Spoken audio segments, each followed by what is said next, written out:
2002 থেকে 2025 যদি আমরা এই টাইম লাইনটা দেখি, আমাদের যদি ধরে নিই টাইম মেশিনে আমরা ফিরে যেতে পারি, আমরা কি কি দেখে এসেছি বাংলায়। আমরা বন্যা দেখেছি, আমরা দুর্যোগ দেখেছি, আমরা আয়লা দেখেছি, আমরা আমফান দেখেছি, আমরা যশ দেখেছি। আমি একবার গ্রাফিক্সটা ফুল ফ্রেমে নেওয়ার জন্য বলবো, নির্দিষ্টভাবে এই সময়টায় বিপর্যয় 2002-তে মালদায় ভয়ঙ্কর বন্যা, সেই সময় এত পরিস্থিতি উন্নত ছিল না। 2004-এ অসম এবং উত্তরবঙ্গে বন্যা এবং তার প্রভাব উত্তরবঙ্গে ভয়ঙ্করভাবে পড়ে। 2007-এর সেই ভয়ঙ্কর নন্দীগ্রাম গণহত্যা, তারপর রাজনৈতিক হত্যা, কোনো কিছুর এফেক্ট পড়লো না এই বুথগুলোতে। 2009 ঘূর্ণিঝড় আয়লা, 2010-এ জ্ঞানেশ্বরী কাণ্ড, একজনও এই বুথগুলো থেকে মারা যায়নি। 2011-তে বাংলায় রাজনৈতিক হিংসা একের পর এক রক্তগঙ্গা বয়ে যাচ্ছে। 2011-তেই ঢাকুরিয়ায় একটি হাসপাতালে ভয়াবহ অগ্নিকাণ্ড। 2016-তে পোস্তা উড়ালপুল দুর্ঘটনা। 2018-তে বিদ্যুৎস্পৃষ্ট হয়ে নারকীয় মৃত্যু। 2018-তেই শাহজাহানপুর অগ্নিকাণ্ড।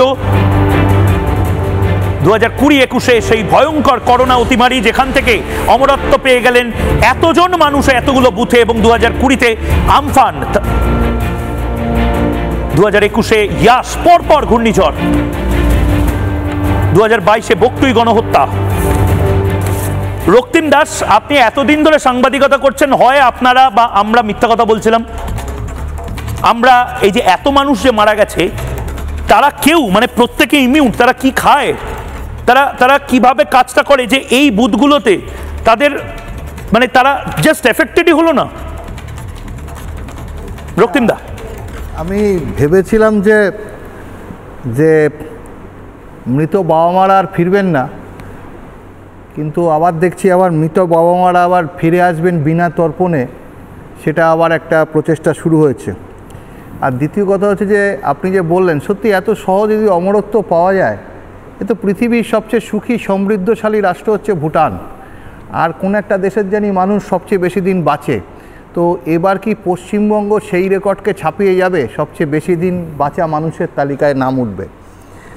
প্রশ্ন হচ্ছে যে জল মেশানোর না একটা লিমিট আছে।